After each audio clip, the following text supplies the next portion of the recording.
My name is Giovanni. I was in the Army for 8 years, serving from 2002 to 2010. And I ended my career as a sergeant. I had two Medrit missions to El Salvador, one mobilization to Germany, and then one deployment to Afghanistan.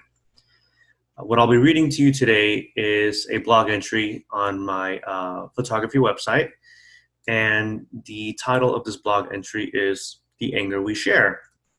I wrote about this because I have dealt with anger myself, and with recent news events in regards to the unrest that we have in this country and the demand for change. I felt that I can kind of understand the anger, although there are many other aspects to what's going on with individuals who have had to deal with so much anger. I may not know everything, but the language is the same. So that's what prompted me to write this blog. And this is how it goes. Returning home from war, I never would have imagined that I would have a difficult time reintegrating back into society. I also did not realize that I was not alone in this struggle. Odd thing to think, isn't it? To think there were so many soldiers, Marines, sailors, airmen, and even Coast Guardsmen who also experienced the same, if not a very simple grapple with post-war life. I would still feel alone in this. After years of stumbles and falls, I got help. I went to the VA and I started to really open about my feelings and emotions. I shared my experiences and I tried to listen to others who had gone down the same tortured path as I. With time and a very loving wife, I started to heal. I began to find my way again. I was happier, and my rage slowly began to dull. I could finally sleep in peace without being jolted awake, drenched in sweat as I cried and shook because I was reliving my time in war. It has not been an easy journey, but I like to think it has been a successful process. This is why I wrote One Angry Veteran, and my dream is that one angry veteran finds its way into the hands of everyone who's experienced trauma and pain. Originally, I had written One Angry Veteran for other veterans like myself, suffering from the traumas of war, in hopes that reading about my transition and the tools, practices I use to help myself could help veterans with similar challenges. However, I was wrong in my assumptions. I thought the only veterans would be drawn to my book, but I have learned that throughout my experiences in writing, One Angry Veteran is that pain is pain and trauma is trauma. No one pain or trauma is greater than the other. That pain and trauma is particular to the individual who has lived it. Whether that trauma was sustained on the battlefield, in a car crash, or in the bedroom, people who've been pained understand what emotions it brings to the surface. We speak the same language. As I write this post, I've been keeping up with the news in regards to the killing of George Floyd by a Minneapolis police officer and the protest riots that have sparked across the nation. Many online debates are raging on about how protests should be conducted.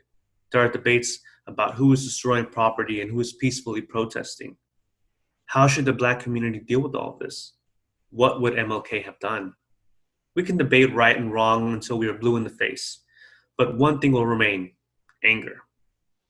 There is a blazing anger sweeping across the nation, and I don't have to be a Black man to understand why there is so much anger, because I already understand anger.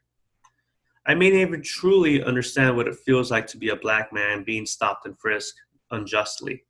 However, I do know what it feels like to be a brown 14-year-old boy with 4 police officers pointing guns at me, telling me and 3 other brown teenage boys to get down on our knees and raise our hands to the sky.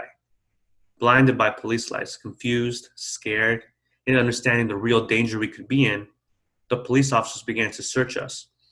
I felt the officer fish around the inside of my pants as he patted and cupped my genitals, then proceeded to slide his hand between my bottom because he was searching for weapons. As this went on, the officers questioned us about where we had been and what we were doing. We explained we just came out of the dollar theater. The officers asked what movie we saw, if it was any good. After the search was conducted, the officers told us that we fit the description of 4 gangbangers. People who knew me at that age knew I dressed like a typical 90s skater, spiked hair and puka shells. We were released and the police officers walked away to their patrol cars, laughing. Our parents were never called. We were alone, and for the first time in my life, I was afraid of the police. This is my small glimpse of what it might feel like to be a Black man in this country. I may not fully understand a black man's life, but I understand the anger. What do we do with so much pain and anger inside of us? Do we kneel and protest, or do we riot and burn cities down? As I continued to write this blog, I came across an old clip on Facebook from a TV show I really loved as a kid, Family Matters. The episode was entitled Good Cop, Bad Cop. The plot describes how Eddie, Officer Winslow's son, tells his father of the police harassment he received and how it made Eddie feel like an animal. Towards the end of the episode, Officer Winslow confronts the arresting officers and realizes that Eddie was right about the accusation. The last scene we see is where Officer Winslow tells Eddie that he will file a complaint with the police department. Eddie's upset because he believes that a complaint is not enough. The ending exchange between father and son is as follows. Son, try to calm down. Calm down? How do I calm down, Dad? How do I do that when I'm so angry inside? Edward, this has happened to me. I've been there, but there are two ways to deal with anger.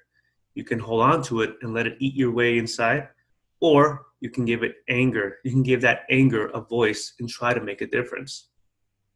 When I heard these lines, it felt as if Carl Winslow was speaking to me. I've held on to my anger for far too long, and it has eaten away at my soul.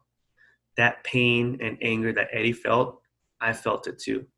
It may have been under different circumstances, but I understood the language. This is why I wrote One Angry Veteran. This is my attempt at making a difference. Maybe I can help lots of people with my book, and maybe I can only help one person. Even so, if I can help that one person live a happier and healthier life, that's enough for me. With growing division in our world and in our hearts, I can only really think of one approach to help in these dark times. I think we need to have open and honest discussions with people who look and think differently than us. Then, have an open and honest discussion within ourselves.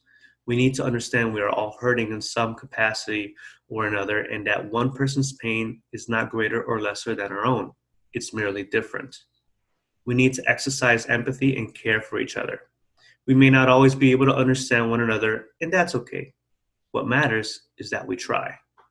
My name is Giovanni Gallegos. I am the author of One Angry Veteran, and you can find One Angry Veteran on Amazon.